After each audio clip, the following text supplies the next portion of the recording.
কাহিনীর শুরু হয় সে রহস্যময় জগতে, যা আকাশের বহু হাজার কিলোমিটার ওপরে। সেখানে পৌঁছানো মানব মৃত্যু নিশ্চিত।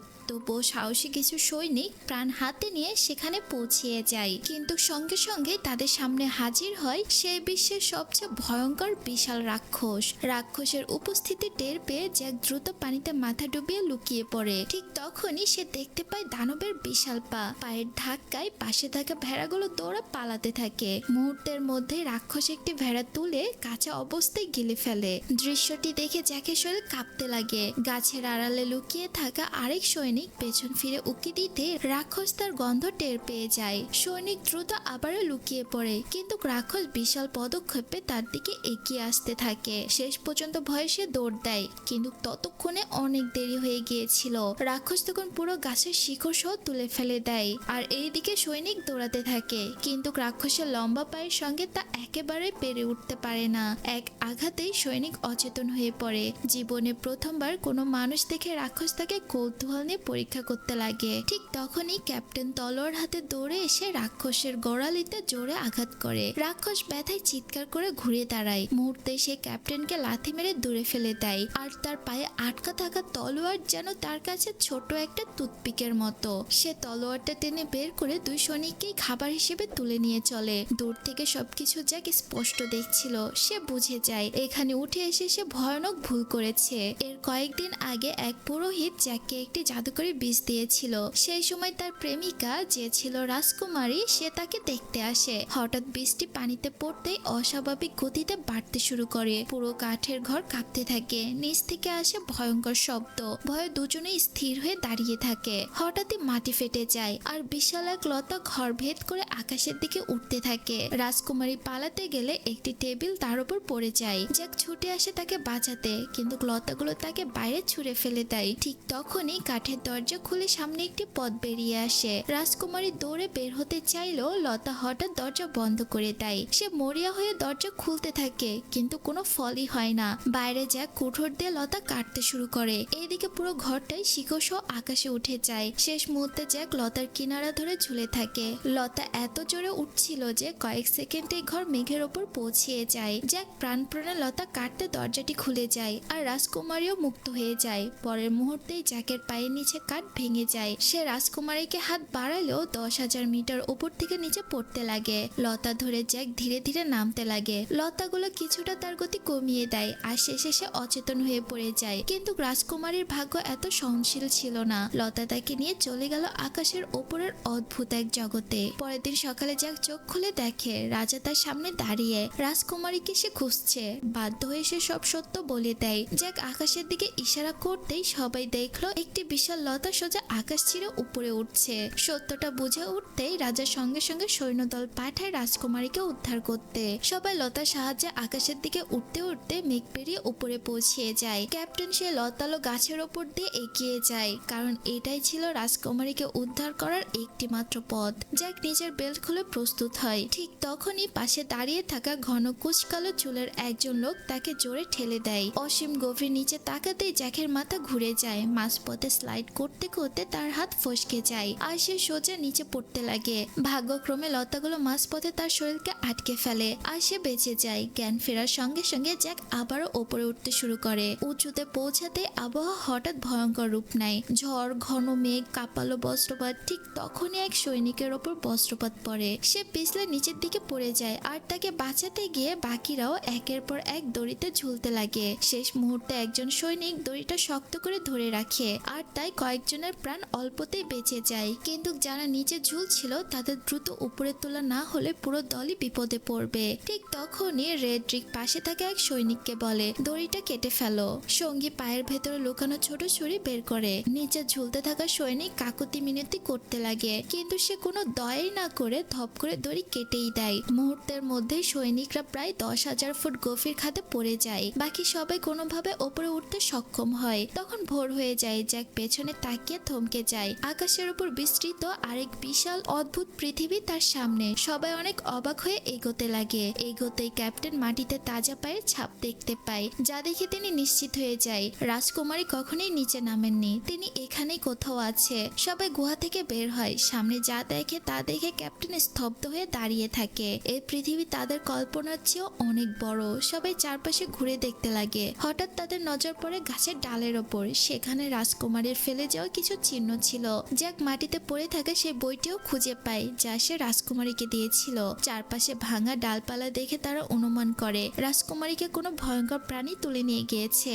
এরপর তারা দুই দলে ভাগ হয়ে আলাদা পথে বের হয়ে রাজকুমারীকে খুঁজতে লাগে। খুঁজতে খুঁজতে জ্যাকের দল একটি নদীর ধারে পৌঁছায়। সেখানে তারা দেখতে পায় মোটা সবল ভেড়ার একটি পাল। বহুদিন না খেয়ে থাকার কারণে তারা একটি ভেড়া ধরার সিদ্ধান্ত নেয়, কিন্তু ভুলবশত তারা ফাঁদে আটকা পড়ে যায়। জ্যাক দ্রুত ছুরি বের করে ফাঁদের দড়ি কাটতে লাগে। ক্যাপ্টেনও অন্য দিক থেকে দড়ি কাটছিল। হঠাৎ তিনি দেখে চারপাশের সব কাক একসাথে উড়ে যাচ্ছে। সব ভেড়াও আতঙ্কে দৌড়ে পালাচ্ছে। সন্দেহ হলেও তিনি দড়ি কাটতে থাকে। অবশেষে তারা দুজন মিলে ফাঁদ থেকে বের হতে পারে, কিন্তু সেই মুহূর্তে জঙ্গলের ভেতর থেকে ভয়ানক গর্জন শোনা যায়। পরের মুহূর্তেই এক বিশাল দানব বেরিয়ে এসে দুই সৈনিককে ধরে নিয়ে চলে যায়। জ্যাক নিঃশব্দে তার পিছু নেয়, কারণ সে মনে করেছে এই দানবের পেছনে গেলেই হয়তো সে রাজকুমারীকে উদ্ধার করতে পারবে। অন্যদিকে রেড্রিক দুই সৈনিককে নিয়ে পাহাড়ের কিনারেই পৌঁছায়। তখন টাকমাথার লোকটি ভাবে এইভাবে খুঁজে বেড়ানো বোকামি, রাজকুমারীকে অন্য পথে খুঁজতে হবে। ঠিক তখনই রেড্রিক নিচের চাল চালে। তখন সে বলে, এই যে দেখো ইজাবেলা। আর ইজাবেলা হচ্ছে রাজকুমারীর নাম। সে চিৎকার করতেই লোকটি পেছন ঘুরে খাদের ধারে চলে যায়। রেড্রিক সুযোগ নিয়ে তাকে গভীর খাদে ঠেলে দেয়। তার সঙ্গে জোরে হাসে, কিন্তু হাসি বেশিক্ষণ থাকে না। এক বিশাল দানব তার হাত ধরে ফেলে। পরের মুহূর্তে পাহাড়ের মতো আরেক দানব সেখানে এসে হাজির হয়। রেড্রিক ভয় পেয়ে মাটিতে পড়ে যায়। দানব তার দিকে হাত বাড়াতেই সে ব্যাগ থেকে ঝকঝকে জাদুকরি মুকুট বের করে। মুকুট দেখে দানব থমকে যায়। এটি ছিল সেই জাদুকরি মুকুট যার মালিককে দানবরা মান্য করত।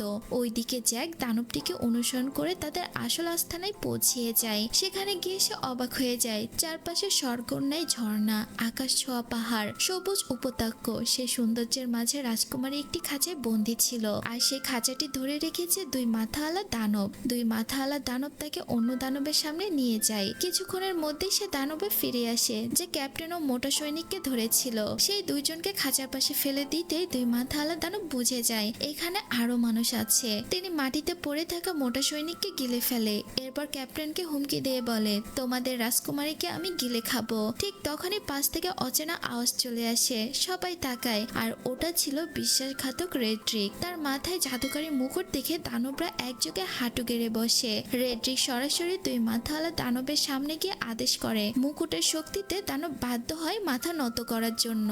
রেড্রিক ধীরে ধীরে সিংহাসনে বসে। সে ঘোষণা করে মানব জগতে আক্রমণ চালিয়ে পুরো পৃথিবী দখল করবে। দানব বাহিনী আনন্দ গর্জন করে ওঠে, কিন্তু দুই মাথাওয়ালা দানবের চোখে তখন অন্য আগুন জ্বলছিল।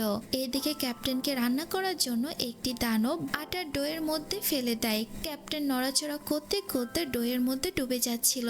দানব তার উপর মুঠো দিয়ে আঘাত করে, এরপর ভাঁজ করে একপাশে ফেলে দেয়। এখন শুধু এখানে সবজি দেওয়া বাকি ছিল।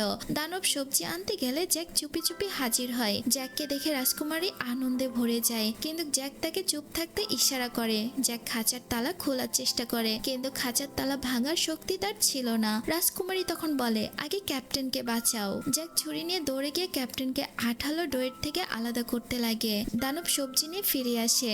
জ্যাক দ্রুত ছুরিটা ক্যাপ্টেনের হাতে দেয় এবং নিজে লুকিয়ে পড়ে। দানব কিছুই বুঝতে পারে না। এরপর দানব একটি শুকর রান্না করে। পরের টার্গেট ছিল ক্যাপ্টেন। দানব মনের সুখে রান্নার প্রস্তুতি নিচ্ছিল, যা দেখে ক্যাপ্টেন ভয়ে অজ্ঞান হয়ে যায়। জ্যাক ইতিমধ্যে লোয়ার রিং এর ওপর পৌঁছে গিয়েছে, যা দানব টেরও পায়নি। দানব একটি ধারালো ছুরি তুলে রাজকুমারীর দিকে এগোতে লাগে। সে এক ঝটকায় রাজকুমারীকে খাঁচা থেকে টেবিলের ওপর ফেলে দিতে চায়, যেন তাকে কেটে রান্নার প্রস্তুতি নিবে। ঠিক সেই মুহূর্তে জ্যাক চুপিসারে পাশে থাকা ভারী ছুরি তুলে নেয়। দানব তখনই কিছু টের পায়নি। জ্যাক পেছন থেকে শান্তভাবে ছুরি গেঁথে দেয়। ব্যথায় দানব চিৎকার করে ছটপট করতে লাগে। জ্যাক ছুরি শক্তভাবে ধরে রাখে। দানব দেওয়ালে আশ্রে পড়ে, আর সেই মুহূর্তে দানবটি মারা যায়। রাজকুমারী ও ক্যাপ্টেন স্তব্ধ হয়ে দাঁড়িয়ে থাকে। তিনজন দ্রুত জাদুকরি লতার কাছে পৌঁছিয়ে যায়, কিন্তু সেখানে আগে থেকে একটি দানব পাহারা দিচ্ছিল, যাকে রেড্রিক পাঠিয়েছিল। জ্যাকের মাথায় এক বুদ্ধি আসে। সে একটি মৌমাছির চাক দিয়ে ক্যাপ্টেনকে সঙ্গে নিয়ে দানবটির দিকে এগিয়ে যায়। ক্যাপ্টেন দানবের হেলমেট ধরে রাখে,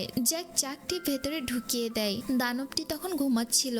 চাক রাখার সঙ্গে সঙ্গে ক্যাপ্টেন দ্রুত হেলমেট বন্ধ করে দেয়। দুজনেই দৌড়ে পাশের পাথরের আড়ালে লুকিয়ে পড়ে। কিছুক্ষণের মধ্যেই দানব মৌমাছির কামড়ে ছটপট করতে শুরু করে। ব্যথায় দানব উঠে দাঁড়ায়, দৌড়াতে দৌড়াতে গর্জন করতে লাগে। দানব পাথরে হোঁচট খেয়ে চূড়ার কিনারায় পৌঁছায়। ঠিক তখনই হেলমেট খুলে ফেলে। একটি মৌমাছি সোজা তার দিকে উড়ে গিয়ে তাকে কামড়ে বসে। ব্যথায় দানব নিয়ন্ত্রণ হারিয়ে নিচে পড়ে যায়। তিনজন আনন্দে চিৎকার করে। তারা নিজেদের উপর খুবই গর্ববোধ করছিল, কারণ তারা অনেক বড় একটি দানবকে হারিয়ে ফেলেছে। এরপর তারা নিচে নামার প্রস্তুতি নেয়, কিন্তু ক্যাপ্টেন হঠাৎই থেমে বলে রেড্রিককে থামানো উচিত এবং তার কাছ থেকে জাদুকরী মুকুট ছিনিয়ে নাও তার দায়িত্ব।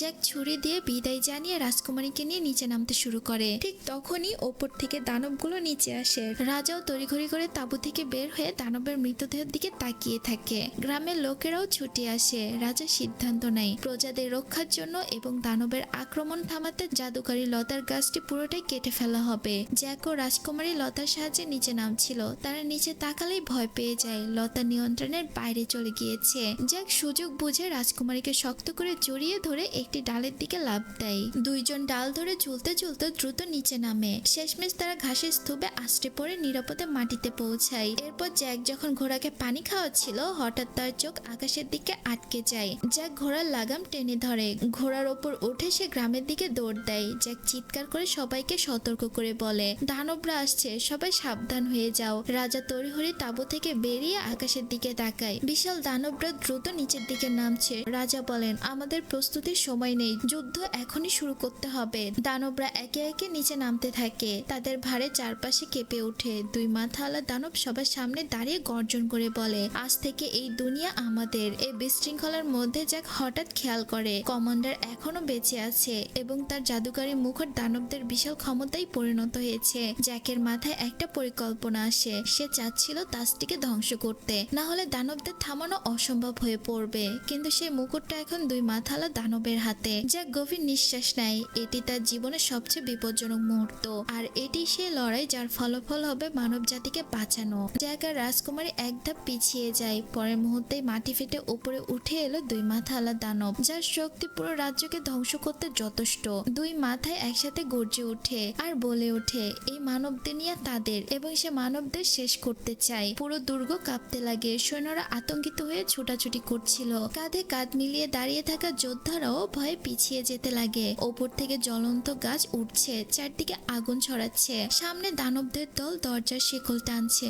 রাজা তখন কাপা গলায় বলেন এইভাবে আর বেশিক্ষণ তাদেরকে আটকানো যাবে না, দরজা ভেঙে গেলে সব শেষ। তখন সৈন্যরা তীর ছুঁড়ে মারে, আগুনের গোলা ছুঁড়ে, কিন্তু দানবদের থামানো যাচ্ছে না, বরং প্রতিটি আঘাতে তারা আরো উদ্যত হয়ে উঠছে। বিশাল লোহার হুক ক্রমাগত দরজার কাঠ ছিঁড়ছে আর দানবদের টান এত শক্ত যে পুরো দুর্গ দুলতে লাগে। ঠিক তখনই দুই মাথাওয়ালা দানব বিশাল হাত তুলে দরজায় প্রচন্ড ঘুষি মারে। ধাক্কায় কম্পন ছড়িয়ে পড়ে। সৈন্যরা পড়ে যেতে লাগে। দেওয়াল ফেটে যায়। চারপাশে ধুলায় অন্ধকার হয়ে যায়। জ্যাক রাজকুমারীর হাত শক্ত করে ধরে বলে এটা সাধারণ আক্রমণ নয়, ওদের থামাতে হলে সেই মুকুটটা তাদের দরকার। কিন্তু মুকুট এখন দানবের, নতুন রাজা হিসেবে তার হাতে। দানবের দুটো দরজা ভাঙতে আর কয়েক মিনিট বাকি আছে। ঠিক তখনই দরজার নিচ দিয়ে ছিঁড়ে ভাঙতে শুরু করে। দুর্গের ভেতর আর বাইরে সবাই শ্বাস আটকে অপেক্ষা করছে। পরের আঘাতেই দরজা ভেঙে পড়ে আর দানবদের মৃত্যুঝড় ঢুকে পড়ে মানব দুনিয়ায়। দুই মাথাওয়ালা দানবকে সবাই ভেবেছিল যে সে আগুনে মারা গিয়েছে, কিন্তু সে তখনও বেঁচে ছিল। আগুনের নিচে পড়লেও পানি তাকে বাঁচিয়েছে। দুর্গের অন্ধকার গর্ত দিয়ে সে চুপিসারে দুর্গের ভেতরে ঢুকে পড়েছিল। হঠাৎ তার নাকে রাজকুমারীর গন্ধ ভেসে আসে। শিকার তার কাছেই ছিল। জ্যাক ভয়ে কাঁপতে কাঁপতে কাঁথা সরিয়ে দেখে দানব এখনো তাদের খুঁজে পায়নি, কিন্তু মুহূর্তের মধ্যে দানব পাশে থাকা বড় আয়নাটি চূর্ণ বিচীর্ণ করে ফেলে। এটা দেখে জ্যাক আর রাজকুমারী নিঃশব্দ হয়ে যায়। এইদিকে তাদের আর লুকিয়ে থাকা সম্ভব হয় না। দানব ওপরে তাকিয়ে তাদের দেখে ফেলে। জ্যাক আর কিছু ভাবার সময়ই পায় না। রাজকুমারীকে শক্ত করে ধরে দৌড়ে পালাতে লাগে। পেছনে দানব গর্জন করতে করতে তাদের দিকে ঝাঁপিয়ে পড়ে। আর কোনো দিকে পথ না পাওয়ায় জ্যাক রাজকুমারীকে নিয়ে দ্বিতীয় তলায় যায়। হঠাৎ পাশের দেওয়াল ভেঙে এক বিশাল হাত বেরিয়ে এসে রাজকুমারীকে চেপে ধরে। জ্যাক আতঙ্কিত হয়ে পাশে থাকা কুঠুর দিয়ে এক আঘাতে হাত কেটে ফেলে, কিন্তু দানব অন্য হাত দিয়ে জ্যাককে ধরে। সে ছোট মাথা ব্যঙ্গ করে হেসে উঠে বলে জ্যাক এই তোমার শক্তি, আর এই শক্তি নিয়ে আমার সাথে লড়াই করতে এসেছো? জ্যাক তখন রাগে কুঠার দিয়ে দানব দানবের হেলমেট ভেঙে ফেলে। দানব মুখ খুলে কামড় দিতে এগোয়, ঠিক তখন জ্যাক গলায় ঝোলানো লকেট খুলে ভেতরে ছিল একটি জাদুকরি বিষ সরাসরি দানবের মুখে ছুঁড়ে দেয়। বিষ তার পেটে পৌঁছাতেই দানব অদ্ভুত যন্ত্রণায় চিৎকার করে। তখন সে দুজনকে ছেড়ে দেয়।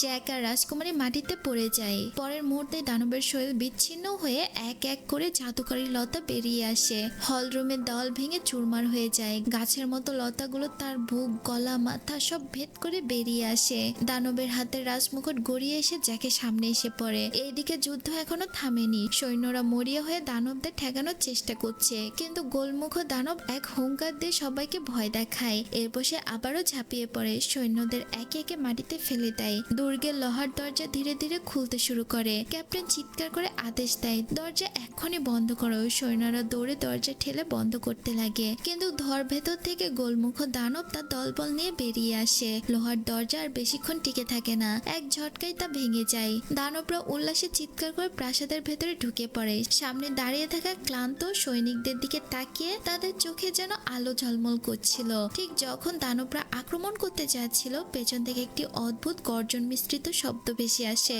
সব দানব থমকে যায়। গোলমুখ দানব ধীরে ধীরে ভিড়ের দিকে তাকায়। তার মুখের রং বদলে গিয়েছে। হঠাৎ সে নিজের অস্ত্র ফেলে দেয়, এরপর হাঁটু গেড়ে বসে পড়ে। এটা দেখে বাকি দানবরা একে একে তাদের অস্ত্র ছুঁড়ে ফেলে দেয়। সবাই মানুষের সামনে মাথা নত করে বসে পড়ে। ক্যাপ্টেন হতবাক হয়ে দাঁড়িয়ে থাকে, আর তাদের কাছে এই দৃশ্য সম্পূর্ণ অপ্রত্যাশিত, যেন পুরো যুদ্ধই হঠাৎই থেমে গিয়েছে এবং একটি অদৃশ্য শক্তি সমস্ত পরিস্থিতি নিয়ন্ত্রণে এনেছে। আসলে জ্যাকের মাথায় তখন সেই মুকুটটা ছিল, যা দেখে সবগুলো দানব এখন জ্যাকের দাসে পরিণত হয়েছে।